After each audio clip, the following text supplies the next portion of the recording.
Big news coming out of NBC. You see, they had to have that big legal settlement. We talked about it a little bit in yesterday's program, but now, guys, it's getting ratcheted up because a lot of people are looking around and saying, wait a second, we're trying to settle some $30 million defamation lawsuit that was brought on by none other than one of our major talents. And that would be, of course, Rachel Maddow, who was all over this story right from the get-go. And in fact, so much so that this guy's lawyer, the doctor's lawyer that was defamed by MSNBC, she's a Democrat. And she's coming out saying Rachel Maddow is like the worst, right? She's so disillusioned. She's so disgusted by everything. So just to refresh your memory, we're going to get to Rachel's job in just a second. All her producers have been fired, so now she's basically last man standing. Before we get to that, just to remind you what was at stake here, they had come out on MSNBC, a series of anchors, Chris Hayes, kind of Rachel's, little lookalike. It's like the mini-me. And then there's another woman that's on in the afternoon, and they had all done this reporting on these so-called uterus robbers down in Georgia that were taking the uteruses from migrants. So you can see kind of a sexy headline, right? Except, if it's not true, you're going to have a problem. And that's what was discovered. So the judge in this case said that MSNBC hosts were making verifiably false statements about Dr. Amin, including claims of mass hysterectomies leading to the cancellation of the scheduled trial. The thing was supposed to go to trial like next week. And so now they have settled this, and they've settled it allegedly for a whole lot of money, which has some people internally like looking around and saying, wait a second, isn't this woman the one who championed this story? Here she is. She somehow managed to clean up her Twitter files. I'll tell you, it's very interesting. Very interesting how she approached this, because she seems to be the main person in all of this. And yet, when you go onto Twitter and you look, you can find sound bites from the likes of Chris Hayes. You can find sound bites from Nicole Wallace. But it's more challenging to find anything there with Rachel Maddow. So she must have had her team do a deep dive and clean this thing up. Here she is, just a screenshot talking about the story at the Georgia ICE Detention Center with another lookalike. I mean, wow, like everybody wants to look like Rachel. Talking about living in an alternative universe. It's almost as bad as Whoopi wanting to back Trump in something. I'm going to play that sound coming up. But here we go. Here is the statement that came out yesterday, in which the Democrat attorney, Stacey Evans, really slammed MSNBC's coverage of her client, Dr. Amin, calling the network's host, Rachel Maddow, reporting on the so-called, quote-unquote, uterus collector case preposterous and disappointing. She said that she actually watched the network a lot. Imagine that. Your idol, Rachel Maddow, she turns out to be a bit more corrupt than you ever thought. I mean, look, this woman is toxic for MSNBC. I've said it all along. I could never believe it. I would check out her show occasionally because, that's what we in the media business do. And I read everything and I watch everything. And I'd say, wow, like this is really conspiratorial. They think it's the right-wing conspiracy all the time. Well, all you have to do is go watch MSNBC with one Rachel Maddow, and you're going to get your dose of conspiracy theory every single night.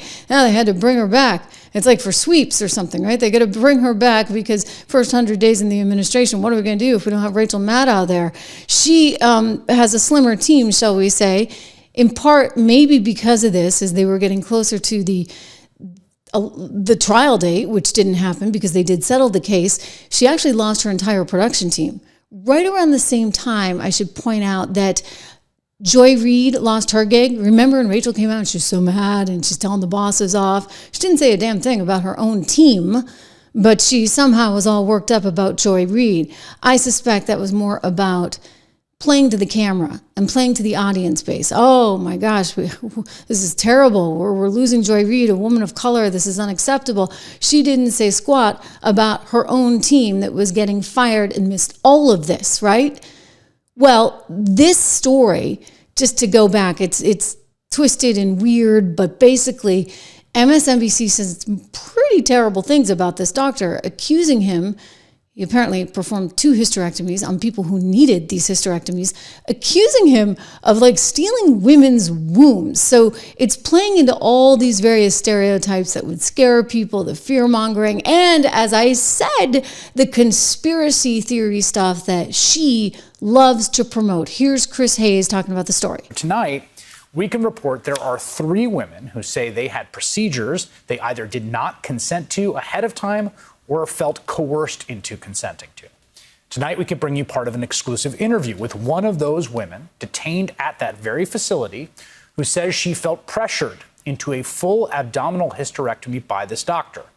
The woman is in immigration proceedings and fears for her status, so we are calling her B and not showing her face. She was in the Irwin County Detention Center during the Trump administration. We've reviewed medical records that corroborate that she had this procedure.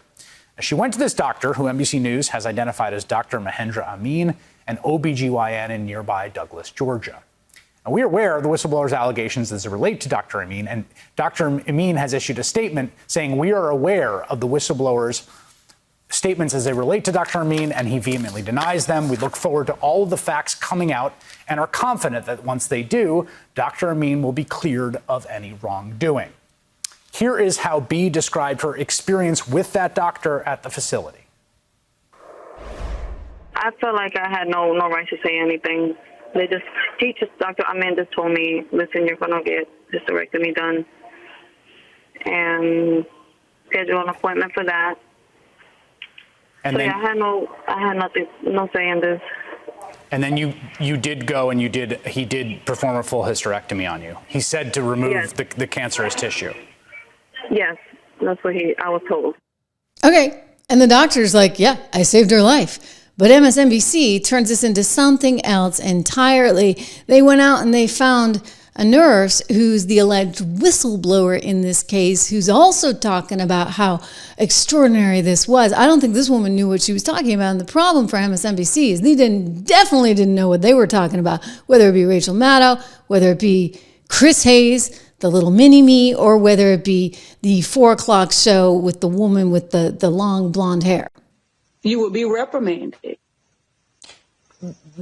Did you have cases of COVID in that facility? What were the steps taken to deal with it as the outbreak in the country happened? When we first had the first case of COVID there in the facility, it was COVID is not here in the facility. Then we had another case and it was like COVID was not here in the facility. We had several more cases and it was like COVID was not here in the facility. You know, there was not a proper separation of those detainees whenever they come in. You know, there's a 14-day incubation period. You know, they weren't separated. You know, whenever you question and then you didn't have the proper PPE, I admit I refuse. I have sickle cell. I have kids that have underlying conditions as well. They're asthmatics. So the protocol was not being followed. It was not properly reported to the health department. It was not properly reported to the CDC, nor was it properly reported to LaSalle.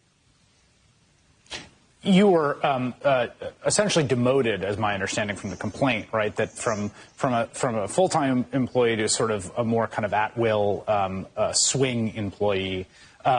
Your contention is that was essentially punishment for your statements about the unsafe environment you felt there, your resistance to working when you had symptoms. Is my understanding correct there? Yes, that's correct. Mr. Woody, you look like you want to say something. What do you want to say? Well, I did want to jump in and say that Ms. Wooten has been a vocal, critic of the conditions within the facility for many months, and the most recent retaliation. Okay. Anyway, this is the woman that, as you can see, Dawn Wooten, who said that these hysterectomies were being performed allegedly in mass, and then she went on television and.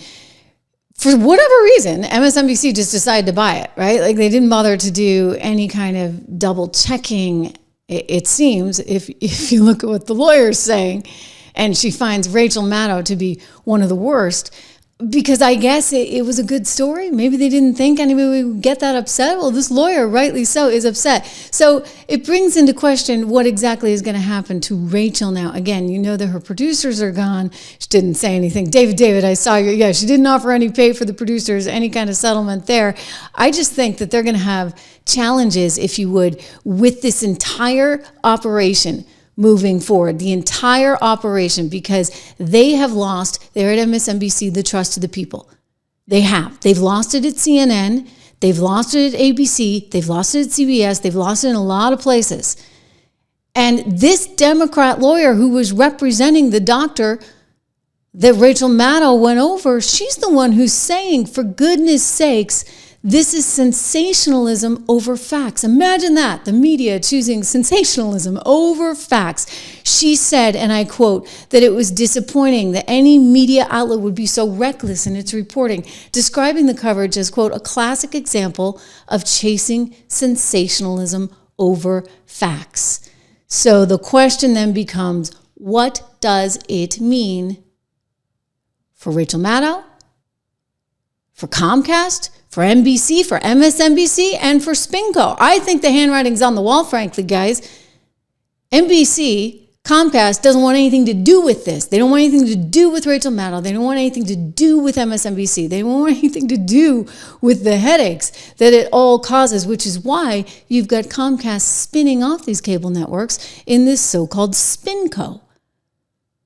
But can Spinco actually afford somebody like Rachel, if it's in fact true? I liked how Trump was talking about that the other day, and he's like, well, they say they pay her $30 million. I don't find that. I can't believe they would pay her $30 million. I mean, I can't believe it either, but we may get some more intel on this as the company goes public, because we're going to have to see where exactly all the money's going.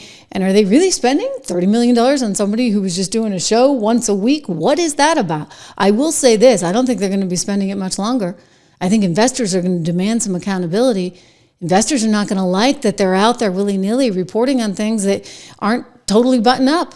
And investors are definitely not going to like that you got a woman with a not very well-rated show, because nobody cares about what she's got to spin these days. It turns out she was wrong on everything, including Russia, and the Hunter Biden laptop, and the idea that somehow that virus couldn't possibly come from Wuhan, China, in the lab.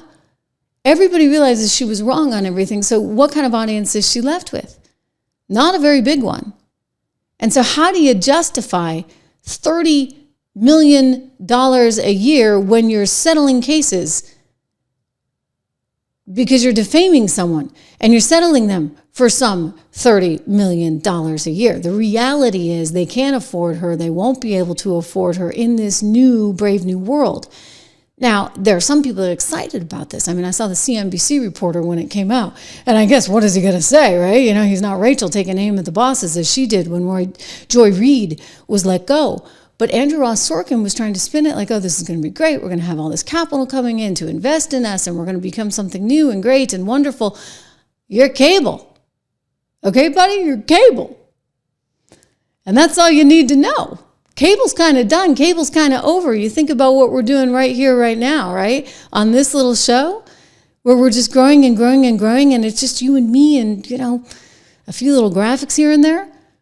But it's a much more, dare I say, slimly run organization without all the middle management on all the headaches that come with working for a big news organization.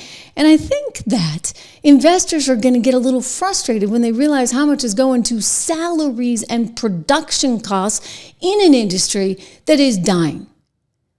So if you told me, well, we're going to reinvent this and we're going to become a streaming network, I'd say, okay, I'm kind of interested. But they can't do that. You know why they can't do that?